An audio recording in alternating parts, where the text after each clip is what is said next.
This episode is brought to you by Accenture. When your advertising operations fall out of sync, everything else follows. Spotify and Accenture are working together to reinvent the rhythm of ad sales, using automation, analytics, and smarter workflows to simplify campaign delivery and access better data across the business. The result? Less time spent on operations, more time connecting brands with the moments and fandoms that matter most. Learn more at accenture.com/Spotify. When you need to build up your team to handle the growing chaos at work, use Indeed Sponsored Jobs. It gives your job post the boost it needs to be seen and helps reach people with the right skills, certifications, and more. Spend less time searching and more time actually interviewing candidates who check all your boxes. Listeners of this show will get a $75 sponsored job credit at Indeed.com/podcast. That's Indeed.com/podcast. Terms and conditions apply. Need a hiring hero? This is a job for Indeed Sponsored Jobs. This podcast is part of the Robots Radio Rocket Club, a program designed to help all podcasts reach their full potential. For information about joining the Robots Radio Rocket Club, check out robotsradio.net. Welcome to Holocron Histories, Star Wars Canon versus Legends, where we're going to take a deep dive into the lore of the Star Wars universe.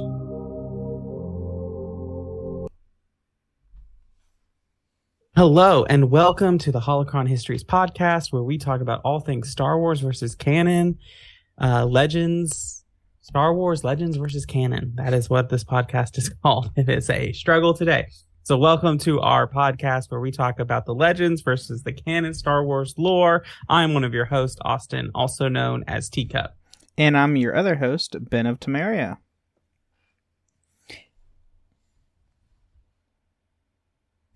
So, Ben, are we even talking about Legends versus canon today? No, we are not. So, I took advisement and of what you brought up over personal chats and whatnot, and we are talking about our reactions to the new story trailer for Jedi Survivor.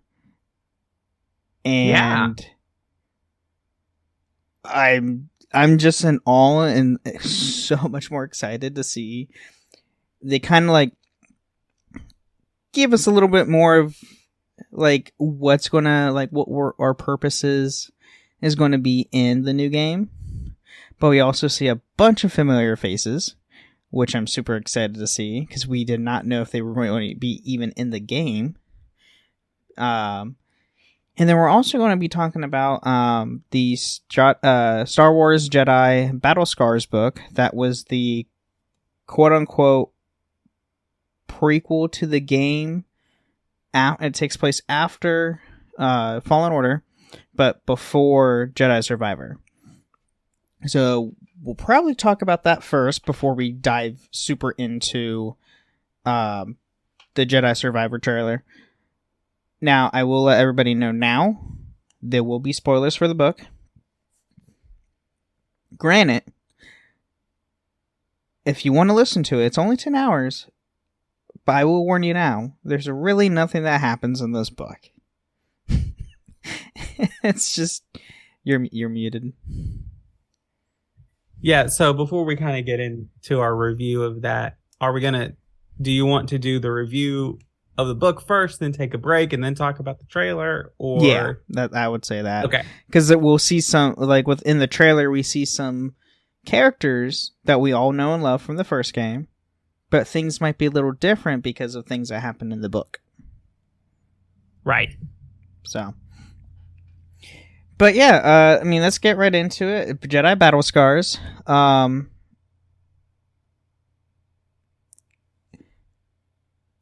Oh, I don't know. It's really hard. Like, I enjoyed listening to the book, but I really felt, compared to any of the other Star Wars novels that are out there, it felt super rushed.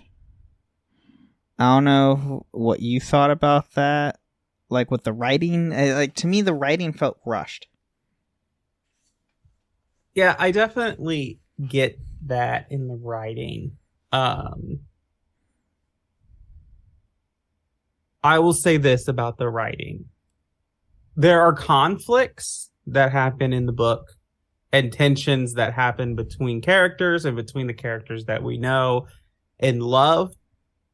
I felt for the conflicts that they're being done, I think they're fine. They're written there. Mhm. But I felt they were conflicts for the sake of introducing conflict, not a natural progression of things that had been either introduced in the games or even like, because Sarah has a bunch of tie-in comics of her and, Cordova. I did not know that, actually. Yeah, there's a whole series of comics with her and, Cordova and her as his Padawan and all kinds of things going on there. So, like, she's had characterizations outside of this, too. It just kind of felt like the author just decided they're in this place rather than giving us the background of how they got to the place that they're at. Yeah, I mean, when the book starts, we find out pretty quickly it's been at least 2 years after the end of Fallen Order, and nothing's really explained on how they got from end of Fallen Order up to where we are in the book. Like, nothing's explained. Right. So for kind of like, again, you told the story, like, there will be spoilers.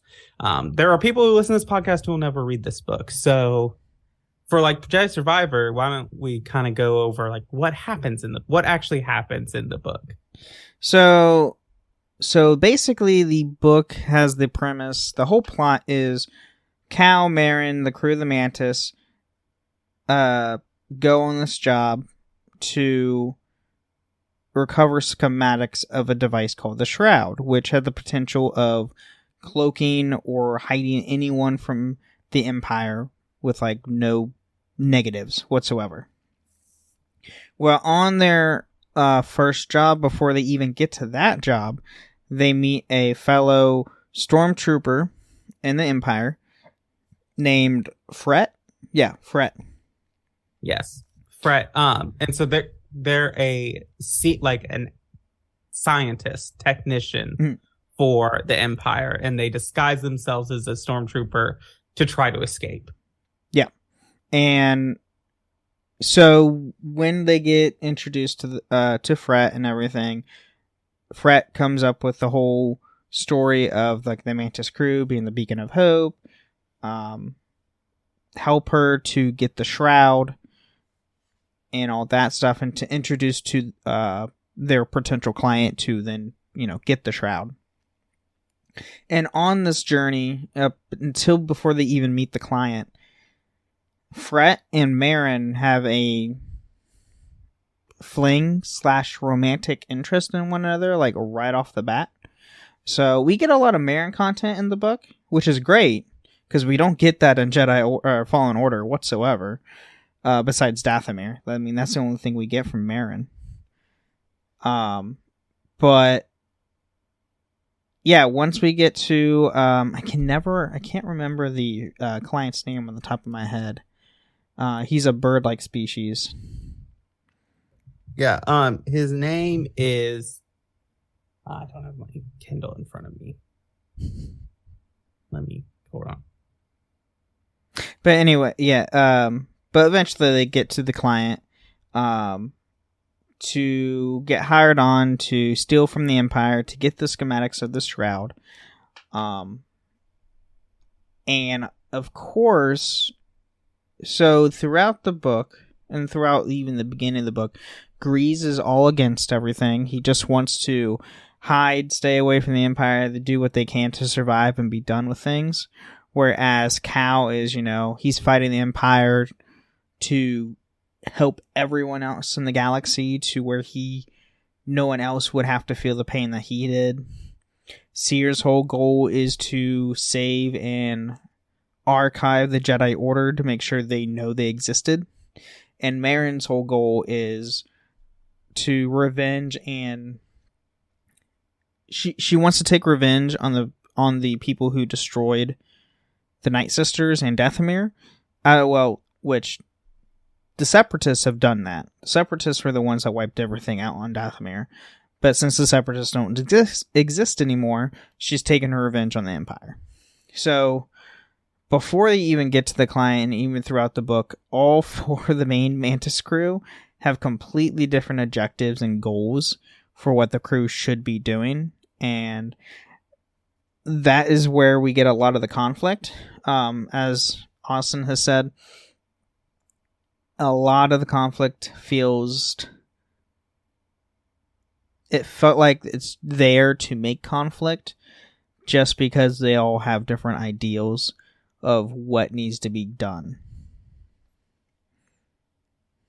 So, but yeah, eventually, you know, once they get to the client, and Austin will get the name, I can't remember. They go off to a prison to retrieve these schematics, and with that, there's an interlude, kind of a chapter-ish, with the fifth brother, who we all know from Rebels, if you ever watch Rebels, or even Obi-Wan Kenobi, because he's in that as well. Stating that he was once a Jedi. He was then turned in to become part of the dark side, became an Inquisitor to hunt down the Inquisitors. So the mission starts with, you know, everybody not so trusting Fret because she's a stormtrooper. She works for the Empire and constantly is saying that she left the Empire. Well, come to terms with when the mission starts and when they get to trying to break into the prison. Fret straight up knew the code to get into the prison because Fret never left the Empire. Right. The client's name is Quirrus Lars. Lars. Quirrus Lar. And he wants to use the shroud, which is a cloaking device. But think, if you remember from Clone Wars, the ship that Anakin flies against Admiral Trench in that arc, that has a cloaking device. But think about that in but way amped up. Mm-hmm. That there's no way the Empire would ever find anything cloaked in this device. Right. And so Fret knows these codes, and that sets everyone off to be and Seer off basically there's no way she knew these codes because they change them every so often. So she's still getting updated codes, which is then revealed that she hasn't actually defected from the Empire. Yep.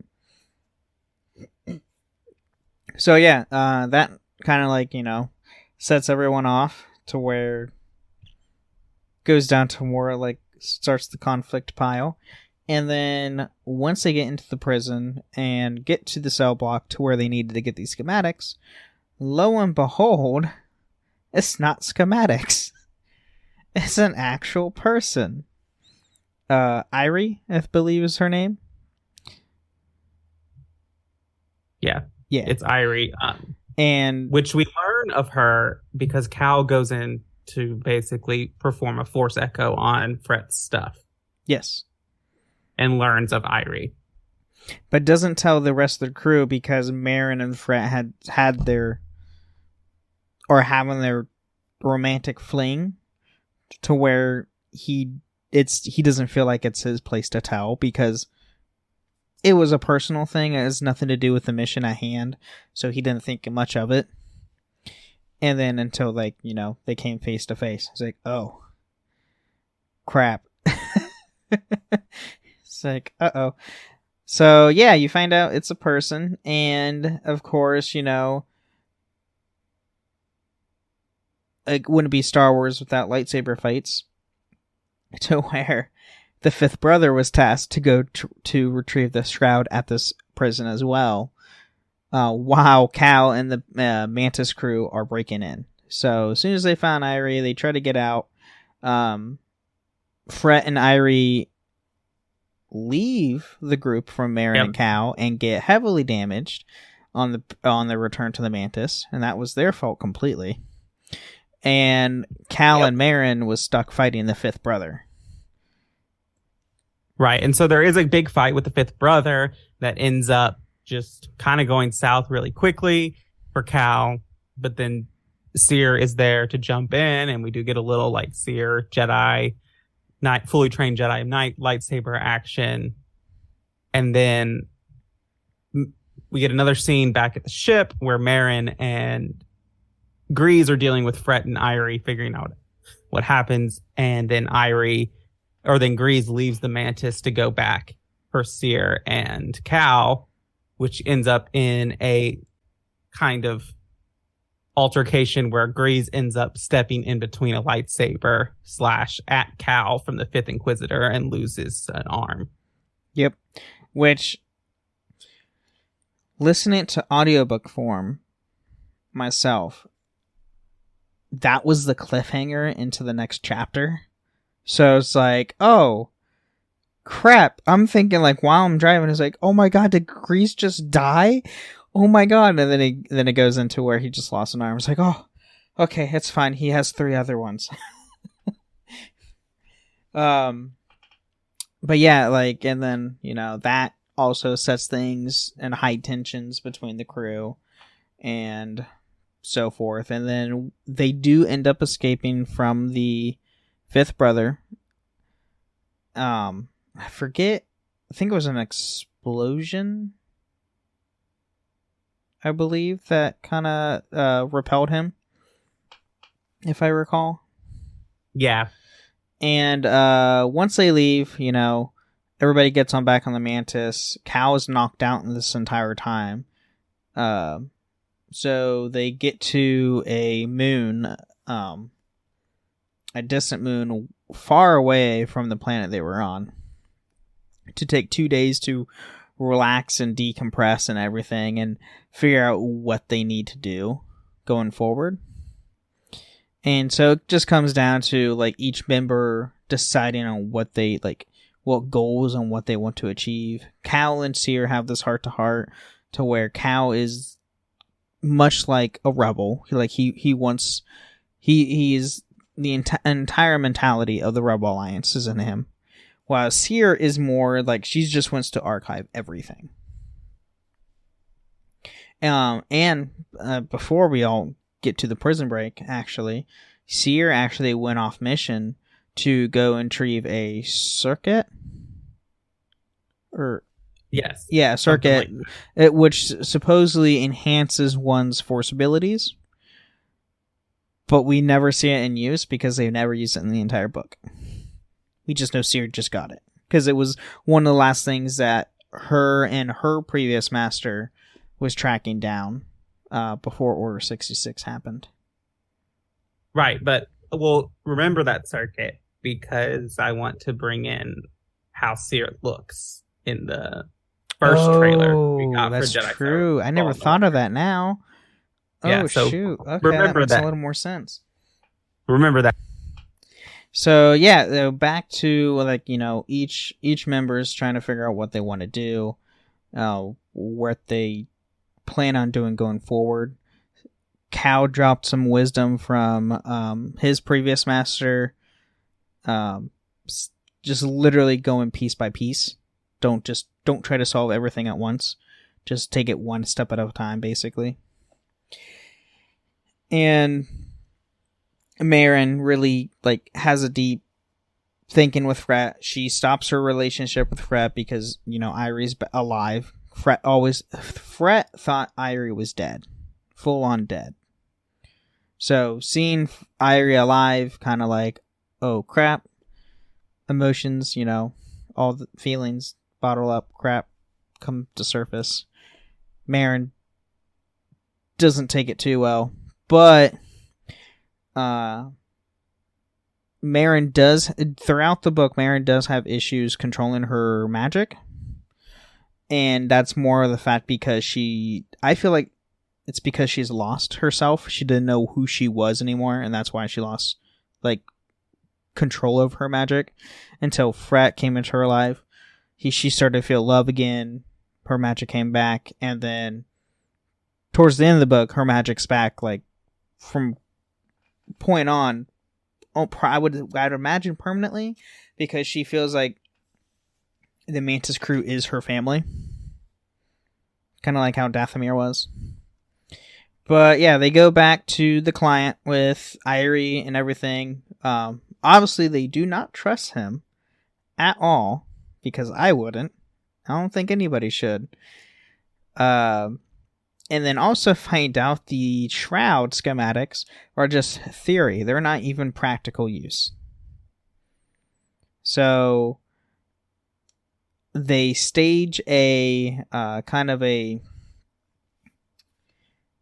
Oh, what's the word I'm looking for? Not trap, but setup for the client to where they created a fake shroud. And so they would just be able to leave safely, still get paid, leave safely, and then wouldn't have to worry about it later again. And then their client foresees this and contacted the Empire, and the Fifth Brother's there. Oh, look at that! So they have another giant climactic battle towards the end. But that's the end. That's pretty much it. Like, I don't know. Like, the book, it's a decent sized book, but really nothing really major happens throughout it besides, it gives a little more in depth with Marin. Grease has his moments to shine, not just being a pilot, which is super nice. But that's really it. Yeah. So, here are the things I liked in the book. I really enjoy Cal's chapters and Cal's point of view as well as Marin's. I liked the kind of internal conflict that they had. I liked Seer's chapters. I like the idea behind the shroud and the stakes that it would give. I really liked that they reintroduced a legend species back into canon, which is the Kashiri, which is what Fret is. And for those of you who don't know, the Kashiri first really and Kesh, their home planet, first make their appearance in a legend novel series called The Fate of the Jedi. And they are the planet where the lost tribe of the Sith crashes and decides to rule. So, like, from the get-go, because of the Kashiri's like connection to the lost tribe of the Sith in Legends material, I immediately did not trust Fret, like, at all. So I did like that. The things I did not like, I didn't like the introduced conflict that felt like it was there for conflict's sake. I didn't really like kind of how they portrayed Cal as this kind of petty and jealous person, especially when it came to Marin and Fret's, whatever you want to call it. I just feel like he wouldn't act that way. I know he's young, but I just feel like he'd be a little more emotionally intelligent to understand and not be as, like, possessive, I guess, is the word I would use. Yeah, I can see that. I mean, honestly, it would have been better if the book picked up right at the end of Fallen Order. And we got they did a year by year thing in the book. And explained how, cause yeah, like you said, Cal, if you play Fallen Order and then go read this book, they're two different Cals. That's not the Cal that we played as in Fallen Order whatsoever. And I was like, I mean, I get his point of him wanting to be the protector of his family. He sees them all as his family. I get that. And him being the target so none of them get hurt. I fully get that. The thing is, we never see that transition. No. And I think that's the issue with the book, is it just didn't. It should have been longer, and it should have explained a lot more. Because it's really that all this takes place, I want to say, within a few months. And yeah, there's not a lot of time. And it's going to have, we find out it's at least 2 to 3 years after Fallen Order. While Jedi Survivor takes place 5 years after Fallen Order. Mm-hmm. So there's still another at least 2 years from the end of the book till Jedi Survivor. Right. So, I mean, originally the book was going to be coming out 10 days prior to game release. So you have to put that in perspective, because the book came out March 7th. The game was originally coming out March 17th. Right. So I see why they had like a short story and not have too much content, but you should still have more content and to explain the reasons why characters are the way they are. Right. And so this is not the Two Girls One Ship podcast, but I do want to talk about the romance That's a fair. little bit. I didn't like it. To me, it felt rushed. It felt forced. And underdeveloped. And it felt very much more like a lust mance than a romance. That's fair. And I read it and I thought, like, wow, like Marin is feeling like feelings of attachment faster than Liara wants to bone Shepard. Oh my And god. that's saying something. And like, That's true. Oh my gosh. the Mass Effect 1 romances are like, you get on board and they're ready to go. That's like, true. And That I is just true. feel like it was hastily done. No, it is not the first LGBTQ romance we've ever gotten in Star Wars. But it could have been done a lot better. And if it was and frankly, for my sake, if it was a heterosexual relationship, I feel like it would have gotten the development it needed. Yeah, I can see that. Right. And I don't know. I didn't believe it. Yeah. I was like, and that was my thing about like Marin, and it felt hard for me to empathize with her after they find Iniri or Iriri or whatever her name is, because I was like, you just met this person. Like, and I know there's an age-old joke about lesbians and how they move too fast, but still, like, it just really felt like, Marin, why do you feel so betrayed? Like you didn't know this person. Right. Really. It's not like you've had this relationship for like more than a year. It's been like not even a month, maybe a month. And we could chalk that up to Marin's being stunted emotionally, because she spent most of her time in her formational years alone and only surrounded by probably the spirit of Mother Talzin whispering in her ear and the dead. And what's his face? Rogue Jedi dude. Yeah, Talon Malakros. Yeah. And so I wanted to like it, but I didn't. That's fair. I mean, I enjoyed the depth they were trying to give Marin. I felt like they were trying to give her too much in like very little time.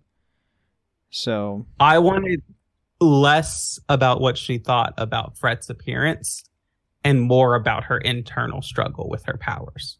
Right. Yes.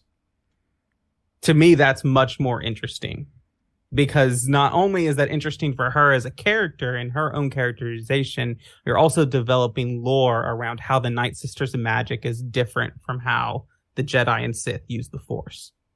Which she did do 2 major feats in the book. She did raise the dead twice, so she did do the spell to raise the dead. And then she actually was able to heal Irie, because she was beaten up like to near death state. She was able to heal her enough to where she would become stable without using the waters of life from Dathomir. Right. So yeah. But that's really what we got from her powers. That was mainly it. And besides doing that stuff, she's able to create, the green fire, and then, she can disappear at will and like reform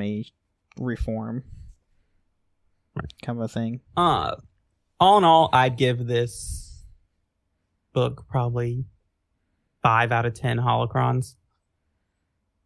Yeah, I would agree. 5 out of 10, honestly. Yeah. Yeah. It's mediocre. Right. it is not necessary to read this book and play the game Jedi Survivor. Nope. I don't really think. The only thing that you won't know is you won't know why Grease has a missing arm. And you might not know why the characters are where they are. But yeah, I don't know. I don't know about that last part. The Grease thing would make sense. I guarantee you he'll reference it. Because throughout the book, as soon as it happens, and like from when it happens all the way to the end, he even said, like, from his perspective, he's going to hold that over their heads till the end of time, just to mess with them. Because he doesn't blame any of them that he lost an arm. He blames the Empire. He blames the Fifth Brother, 100%. But he still will, like, he'll still tease everyone, and just for the fact because he lost an arm. Right. And the kind of character Grease is, and what we get from the book is that he would make the same decision over every time. No matter how many times you put him in that exact situation, he would make the same decision. Yep. Yeah. So, any highlights about like what was talking about that you really liked, or? I mean, you summed it up really pretty well. Like, I really liked this perspective from Cal and Marin. I enjoyed how they focused a lot on Marin in the book rather than Cal. Compared to, I mean, obviously in the game it's all about Cal, and Marin's.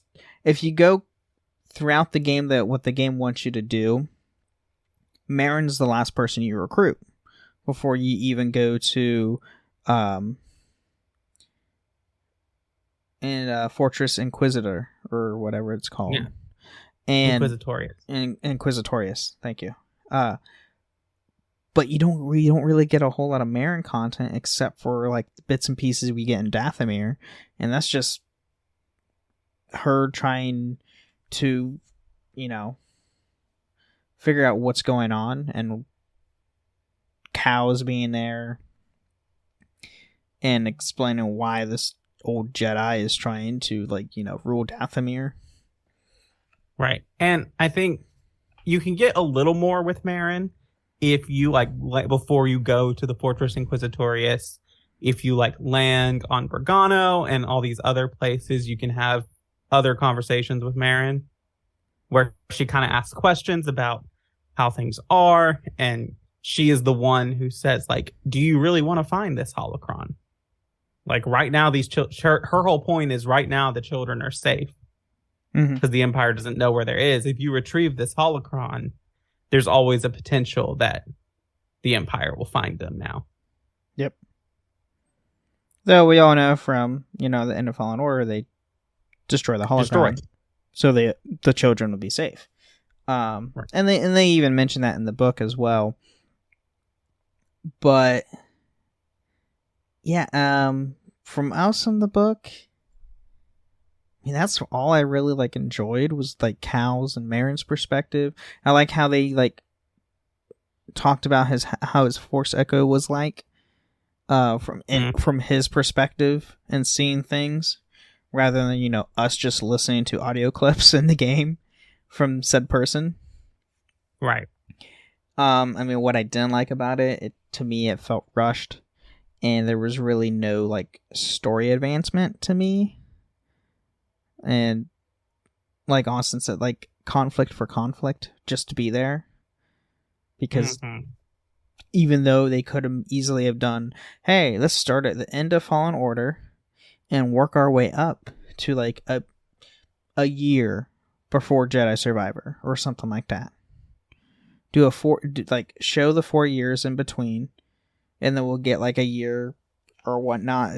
We'll get some stuff in Jedi Survivor, so it's not full on spoiler. That's probably what they should have done. It's just, I don't know.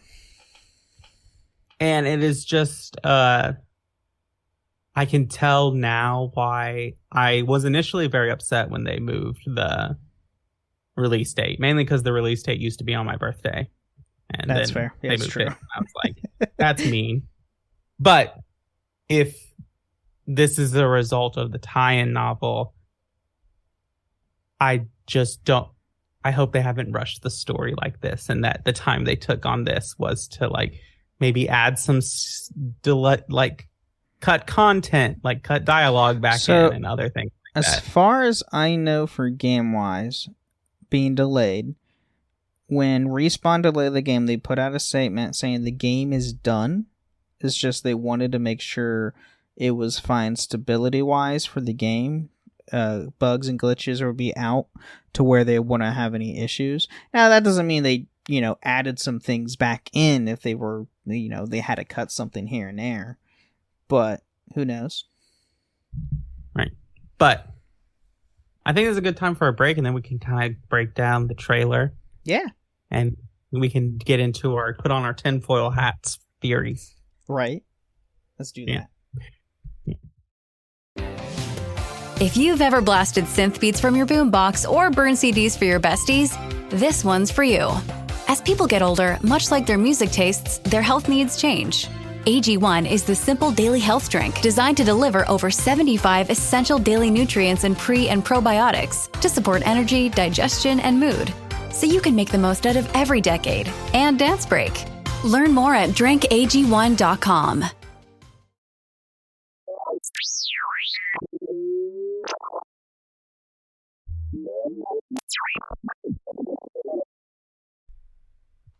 Well, welcome to the middle of the show where we talk about all things that have to do with the podcast, but not the lore. And it's here where we thank our patrons.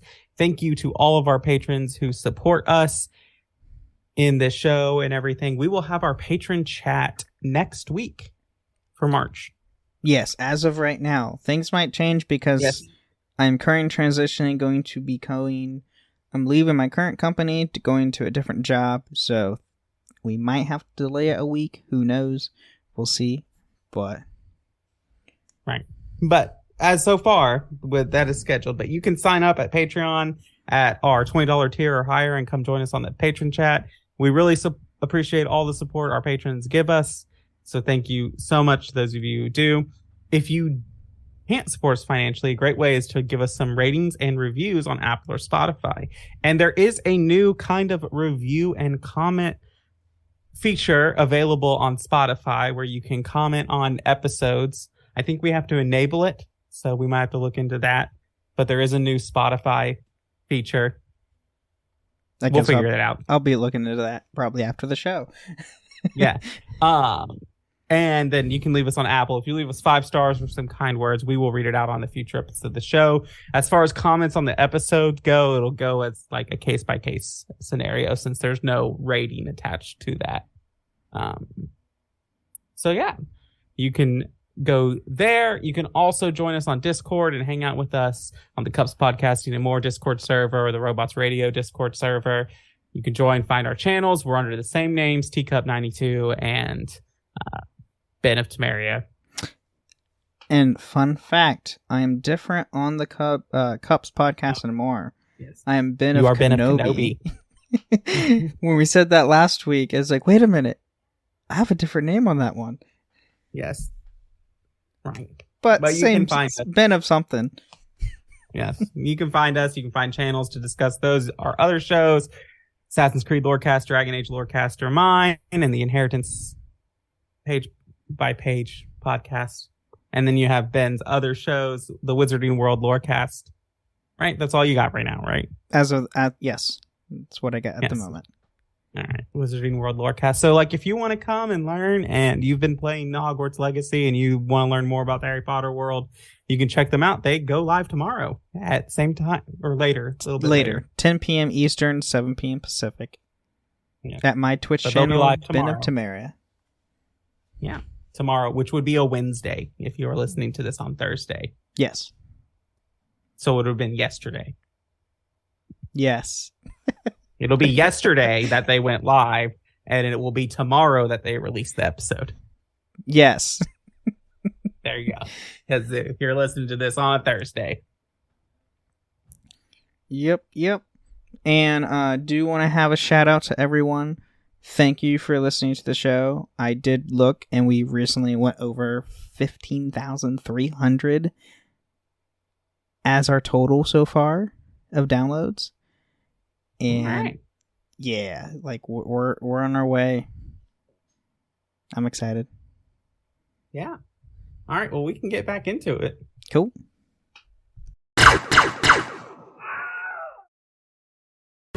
This episode is brought to you by Perfect Bistro Cat Food.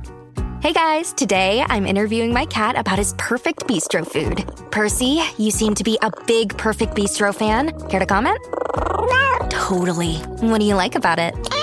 You love the high-quality ingredients? And the delicious flavors, of course. Yeah, that makes a ton of sense. Listen to Percy, guys. Visit perfectbistro.com to try it for your cat. All right, we are back. Yeah, we're back with the trailer, which trailer launched yesterday. You can find it on YouTube, on EA's Twitter account, on Respawn's Twitter account, on all the...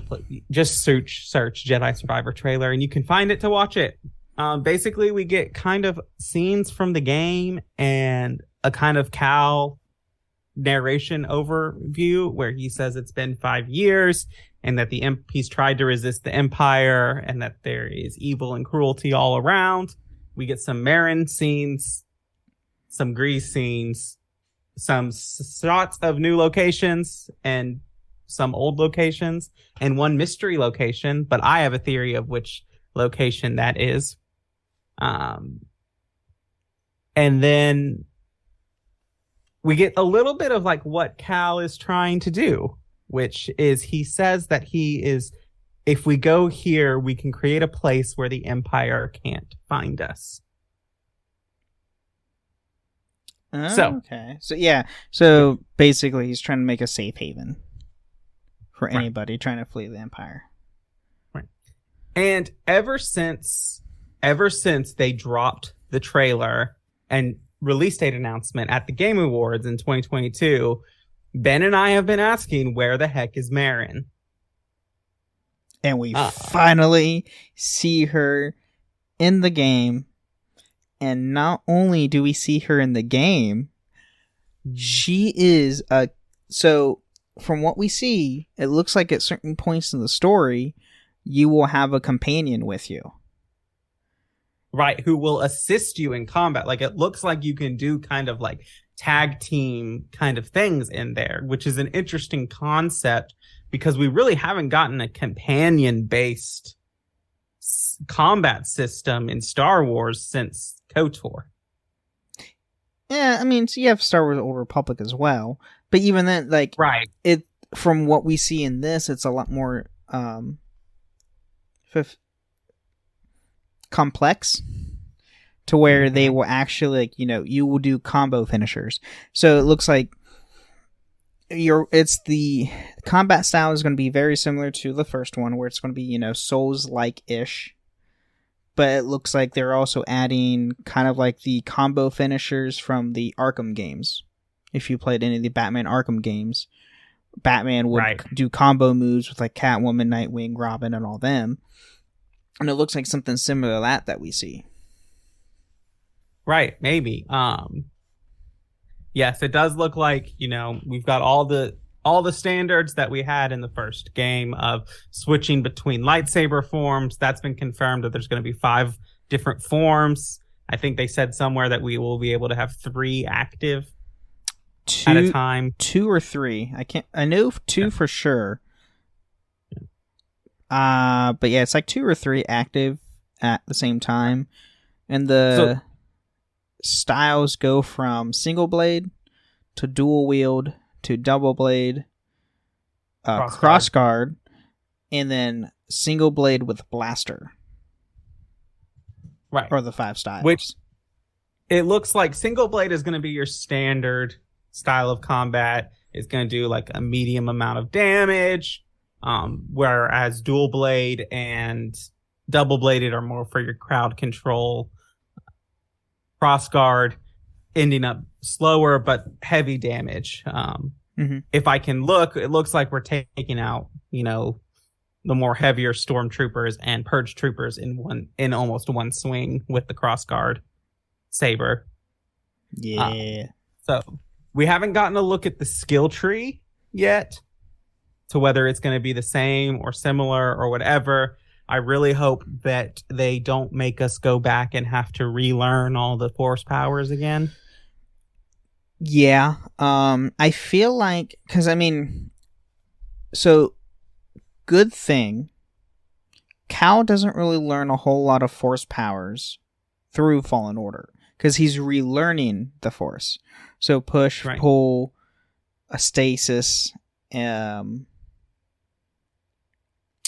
Force throw, but like nothing too complex to where I feel like we'll probably get all those start the game and they'll be like easy like they'll be already kind of either unlocked or like throughout like the tutorial or prologue of the game it's like, oh, use this, and like you get acquire it, and then once you get out of the prologue you'll have the set abilities we had at the end of Fallen Order right at the get-go. Right. And so it'll be interesting. I have not been confirmed, but I'm a little disappointed that there are no ponchos. Where is my boy with his ponchos? Okay, we don't know there is ponchos, but so Jedi Survivor, there's a lot more customization for cosmetics. You'll be able to do headbands, you'll be able to do different hairstyles, there's going to be different outfits, which obviously we kind of got a hint of that even before they confirmed all that thanks to the pre-order bonuses. Because pre-order in the standard game, you get the Obi-Wan Kenobi set from the show. So you get a look based off of that. And then if you buy the deluxe edition, you'll get you literally get Han's outfit. Han and Luke's outfit. And Luke's yellow jacket from the end, from the ceremony. Right. / comics, because he has that in the comics. Which it'll be interesting how it kind of looks out, because like the promo material has it looking like Luke's lightsaber, but is it going to look like a double version of Luke's lightsaber? I don't know, because all the promo images we have for like the pre-order bonuses only show the single hilt. They don't show like what it looks like if it's a double hilt or double set. Right. So who knows? You do see we do see footage of Cal in the Obi-Wan set from the pre-order bonus of the standard game, and the robes move with you and like have flow and everything. So like the in-game physics are there that we see, which is really good. Which is just beware. Whenever they give these in-game physics there, clipping is always a ridiculous issue. So be prepared for clipping if you're like me, and clipping is the bane of your existence. I have literally deleted and reinstalled entire Skyrim games due to clipping. Dear God. Okay.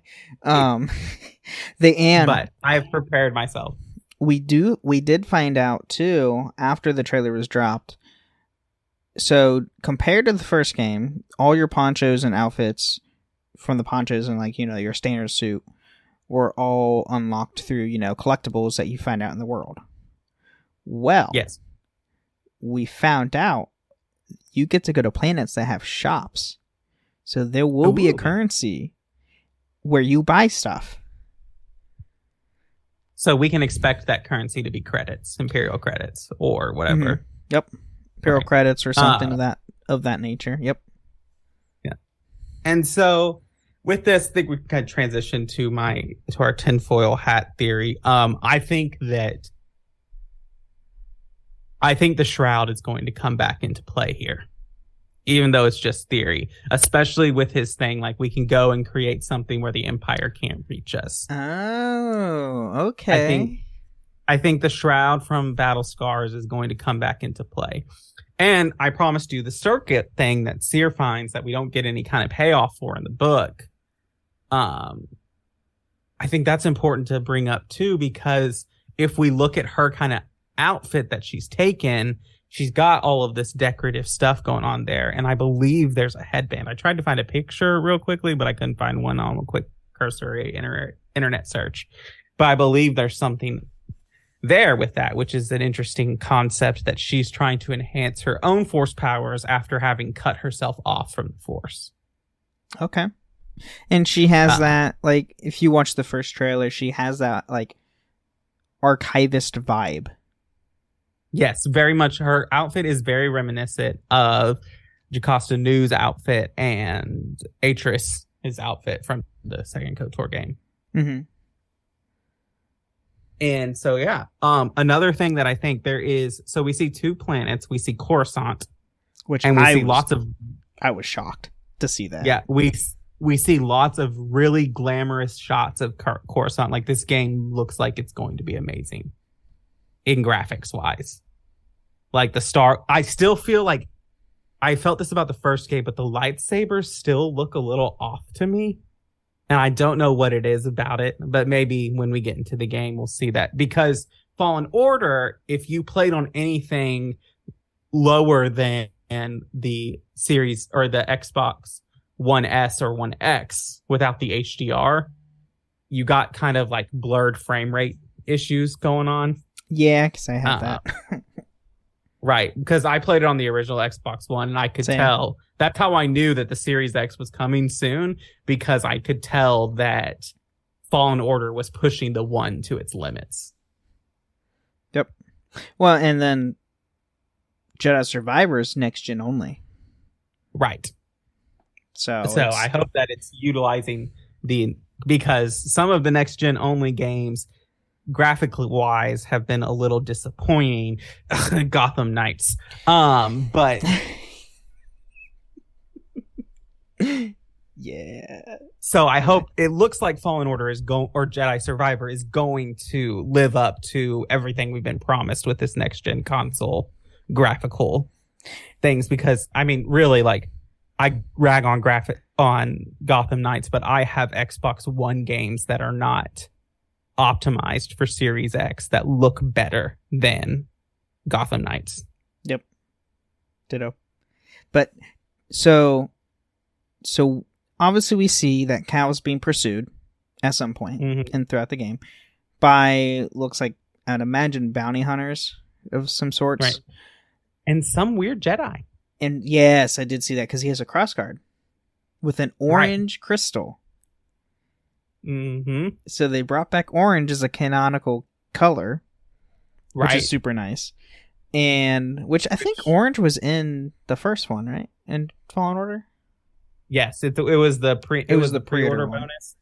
Yeah, so we have that one, and then, but yeah, so one thing, this really got me, but I know it's not the Jedi enemy. If that was him talking in it, it sounded really a lot like Hayden Christensen in his angry voice. I might go back and listen to it to see if I hear that, but I was like, that sounds like Anakin. So the Jedi-ish enemy that we get with the crossguard, tell me his armor doesn't look similar to Star Killer's Sith armor. Oh, it does. And I mean, Sam Witwer has not been cast in this. No. And Star Killer obviously probably will never become canonized because he's too OP. But they obviously are bringing like references back. I mean, they had Star Killer's like Sith armor as an Easter egg in Andor. Right, I saw that. And my whole thing about that is just that if Cal struggles against the 5th Inquisitor, there's no way he's handling Star Killer. Oh God, no. Not even like close. It's not believable, even from a video game standpoint. Like, so, but I mean, we see Coruscant. Yeah, so we see Coruscant. That's something which, they've been bringing back Coruscant a lot lately. It was in, I don't know if you've seen the most recent episode of Mando. Yep. But it was spoilers. It's in the most recent episode of Mando. It was in Andor. And now we're seeing it again in Fallen Order. And I don't know, maybe we'll see it in Bad Batch at some point. Who knows? Like, they're bringing Coruscant back, which I'm glad. We also, in the book, we didn't cover this. We do go to Hanzian Prime. Yes. A little bit. A little more of that background into that core world. Because, if you haven't really delved into the universe, they keep telling, when Force Awakens happens, they're like, oh, we destroyed the Hanzian system. You're like, why do I care? Right. Yeah. Is that Coruscant? Like, what is happening? So that's part of that. We do see that. We see info of a new planet. I forget what it's called, but they've already told us about it and how it's kind of going to be our base planet for that. Yes, it's like a desert-ish kind of a planet. Right. We see it in the first trailer, a little bits and pieces, and then we get to see a little bit more of it in the newest story trailer, to where supposedly like you'll have your prologue through that, and it's like pretty linear, and then at some point through that prologue it opens up more to where you can explore a lot more of the world and do more into it with that specific planet. And supposedly there's a town or shops and stuff like that are there. In the first trailer, we do see Cal use beast taming force abilities. So he's able to beast tame, which is an old force power that was way old back in the Knights of the Old Republic series. And it was complete crap back then because it couldn't do anything. Right. But he's not the first one in canon to use it. This is true. Grogu. We got Ezra. And Grogu. Grogu and Ezra. But Ezra, canon, canonical, animal friendship, horsepower. That's true. And he's very good at it. Ezra is very, very good at it. But with Cal, I see that. And we already kind of see, like, Cal's own, like, affinity to creatures. And even, like, he befriends the Bogling on Bergano. And there's all of that kind of going on. But this will be kind of like the second planet is, like, our open base. And now, a new thing that's going to happen is we see a third planet that kind of has an orangish red dust to it. And we can see a structure in the background. Go back and look at it. It looks exactly like the Valley of the Dark Lords from KOTOR. Okay, I'm going to have to rewatch this trailer. If we're if we're going to Korriban, right. But whether it's Korriban or Morriban, it's been named both in canon and out of canon. But it looks like, it really does look like. So we might be going to the ancestral homeworld of the Sith, which we haven't been to since Clone Wars. Yep. Right. And there's just more. And that was very interesting to me. Because, remind me, that was only during the Yoda Chronicle, correct? Correct. And that's where Yoda we sees see Darth Bane's spirit. Yep. And all of that. And so we get a lot kind of going there. I do think that it's a compelling case that it is Korriban and it is the Valley of the Dark Lords. And he might be going to some kind of battle there. I mean, I would love to fight the beasts that exist in Korriban, the Tukata and the Tentax or whatever they're called, and the Shirax. Like, these are great things. And fighting old Sith ghosts, I would love to see Cal kind of wrestle more with the dark side, because I think that while he has dealt with his own demons, we haven't really seen him face temptation. We haven't seen him face a struggle between light and dark. Right.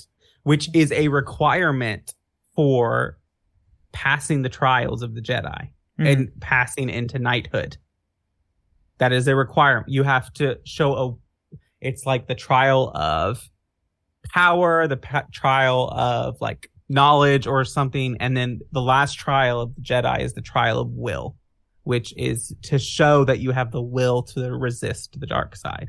And only after you pass all three trials can you progress to a Jedi Knight. Now, they've made addendums to the rules before, like during the Clone Wars, they said that the Clone Wars themselves would serve as the trial of the will.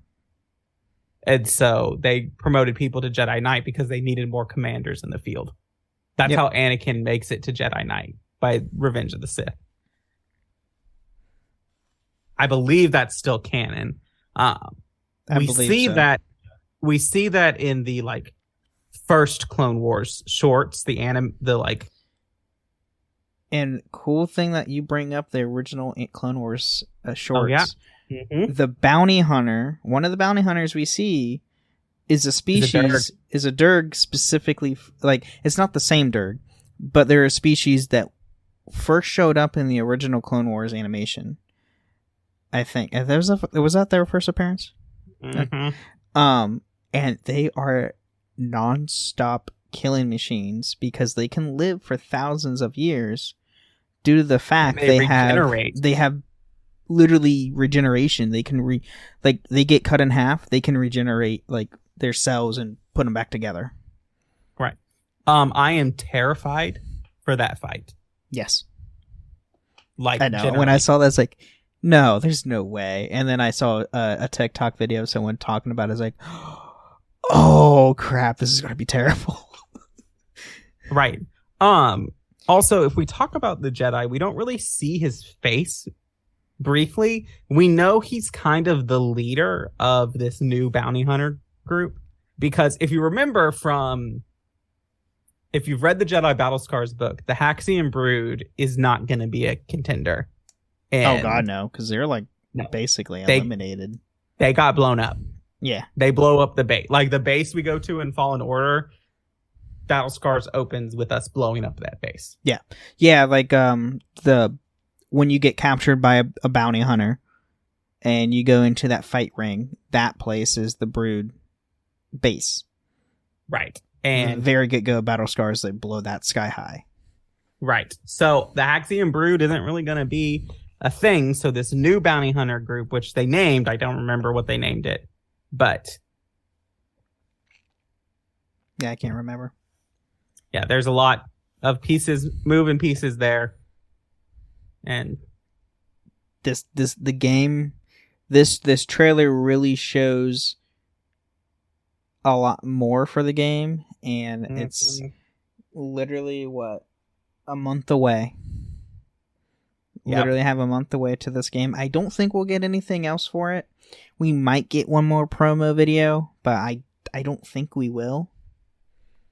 Maybe. For Fallen Order, they invited a bunch of content creators to a weekend to do a brief gameplay thing. Because I remember watching videos on it, and it was basically they were able to play through the intro part of Zepho and part of Kashyyyk. Oh, okay. And so there's that. And I do want to say, I believe it was discussed, they are, with the whole shop thing, so if you watch the first trailer, or even the newest trailer, you see the Mantis is busted. You have to repair it.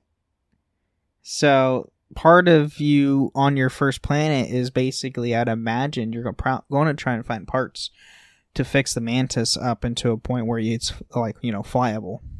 Right. It's also possible that the dust planet we saw is Dathomir, and that in some point between the end of Battle Scars and this, Marin has gone back to Dathomir. True.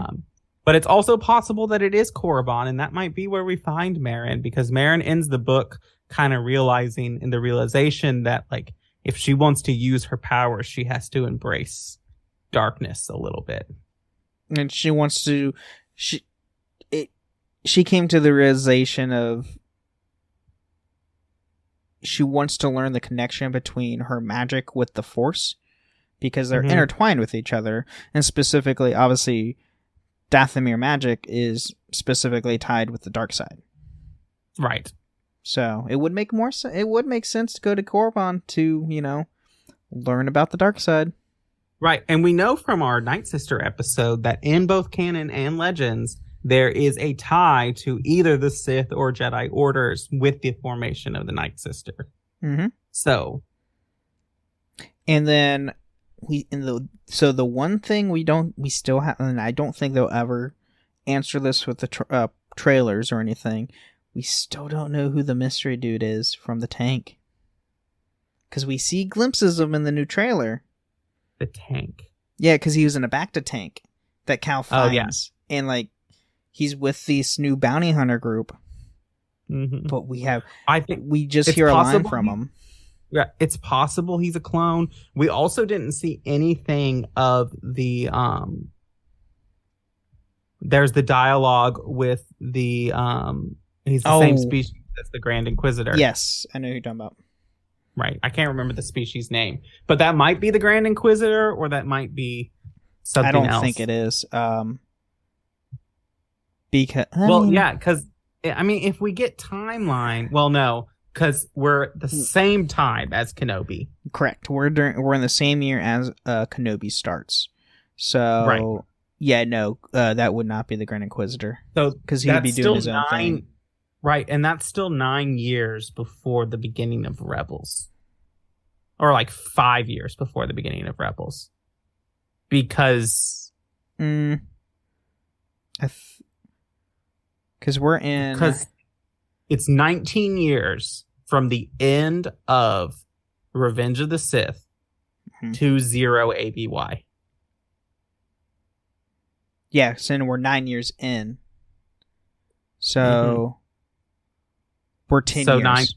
10 years. So 9-ish years before A New Hope, which we know Rebels takes place and starts about 4 or 5 years before that. Mm-hmm. So we're before the Rebel cells really emerge and do major damage. Right. And, well before, Luke Skywalker, because Luke is like, right. I don't know, 8? We're probably in similar time. Other things that are happening in the game is Ahsoka is probably on the planet from the book where she meets the sixth brother. Or not the sixth. Yeah, the sixth brother. Yep. So we might see an Inquisitor in this. We might not. There might not be an Inquisitor at all. True.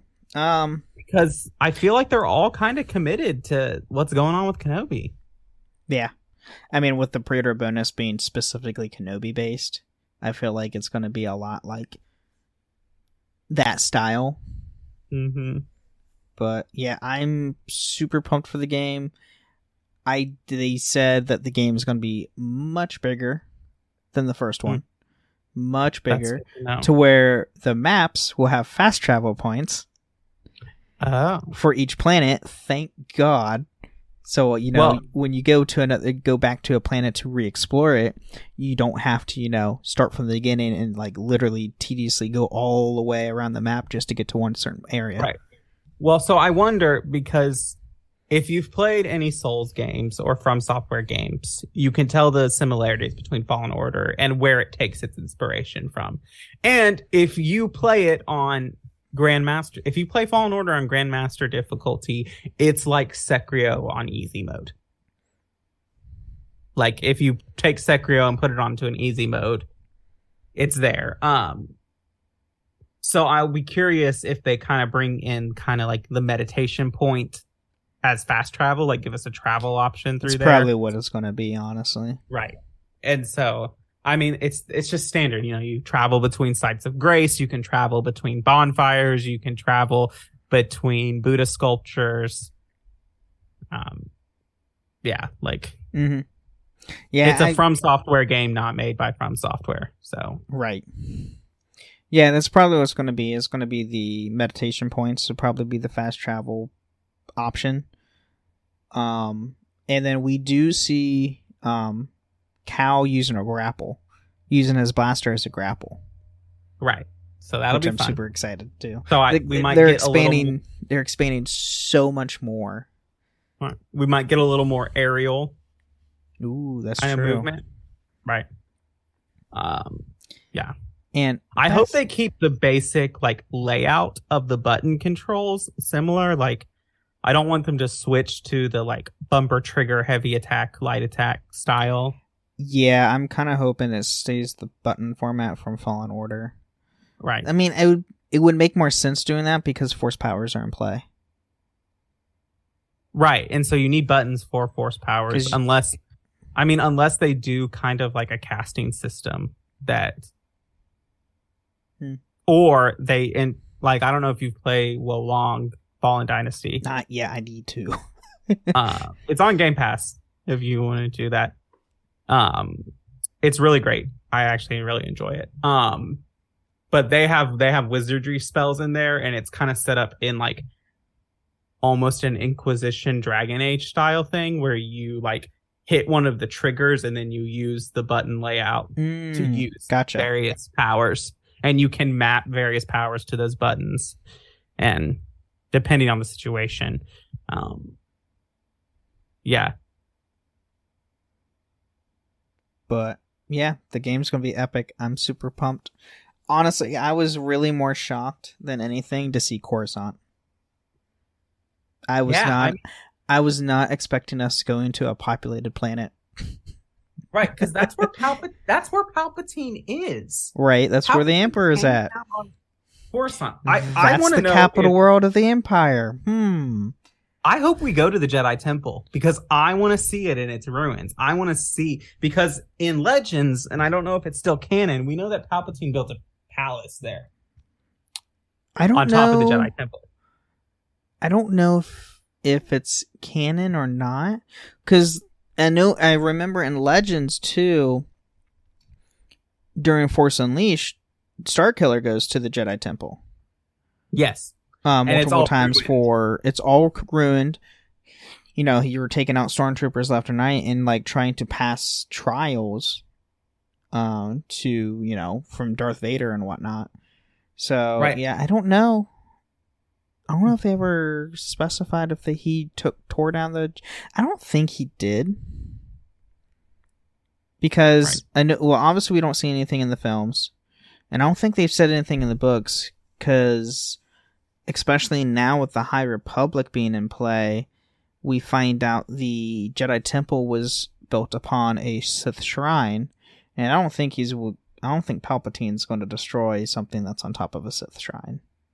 Right. No, I don't think that. But it might be interesting because he's got to upgrade his lightsaber for the crossguard thing in some way. So maybe Coruscant is where we go to that, and the parts he finds are in the Jedi Temple. Or we defeat that lightsaber wielding bounty dude and literally just take his saber and like Cal. And we find out throughout, we see it in Fallen Order, but we also find out through Battle Scars, Cal really loves tinkering with his lightsaber. So I have a feeling that he'll probably take parts from, we'll probably defeat that saber user sometime down the line, and then Cal will just take his saber, maybe it got busted up or something, and he just like, takes parts off of it and like start tinkering with his own saber. I have really high hopes for this because there have been 2 video games that have actually shocked me in Star Wars world, of like where I go, what the actual heck? Which is, 3 video games in all, really. One was when Cassandra walks out in the end of Assassin's Creed Odyssey. I didn't expect that. Another is the Revan reveal, obviously, because I was 11 when that game came out, so it shocked my 11-year-old mind. And when you hear the breathing at the end of Fallen Order, that was terrifying. Like when I heard it, I just went into like, I got goosebumps and I got like a cold sweat, and I was like, I was like, this is like the first game. Yeah, I'm gonna die. I'm gonna die. This is what's gonna happen. Like I'm dead. Like this is the first. Like, so Fallen Order, in all honesty, is one of the very few Star Wars games where we play as a Force wielder, and we're not OP. We're just a standard Jedi that has no extraordinary powers except for Force. We get our butt kicked several times, and I am really curious what they're going to pull this time, because I hope we don't fight Vader again, because I want to leave Vader doing his Vader things. Well, I mean, since it's during the time of Obi-Wan, I have a feeling we won't probably even mess with Vader, because his whole attention is straight up on tracking down Obi-Wan Kenobi. Right. So it'll be interesting to me if whatever we find, I really hope that this Jedi that we see that's leading this new bounty hunter collective is not our big bad. I hope that it is like a Planet 2, or like even an ending boss that we fight when we finish out the home planet, the base planet, and we get in and there is a whole nother enemy, and this person in the back to tank is someone different. Yeah. I mean, so, and I have theories before we wrap this episode up. about the person in the back to tank. So once he gets out of the back to tank, we see his robes. It's very High Republic oriented. So I'm very curious if he's been like stasis or something, probably from the High Republic era. Because he looks Dathomirian, but there's no male Dathomirians. They're all female. Right. So obviously he's probably a new species. But my whole thing is what he was wearing. I was like, are they going to somehow tie some High Republic stuff into this? Mm-hmm. Maybe? Who knows? I also, in this kind of point of everything going on here, is I thought he looked Chiss. Because he's got kind of a bluish gray skin. Yeah, he has a bluish gray skin tone. So I thought maybe he's Chiss. And, we know the Chiss do exist in canon because we have Thrawn. Mm-hmm. And so... that's always a possibility.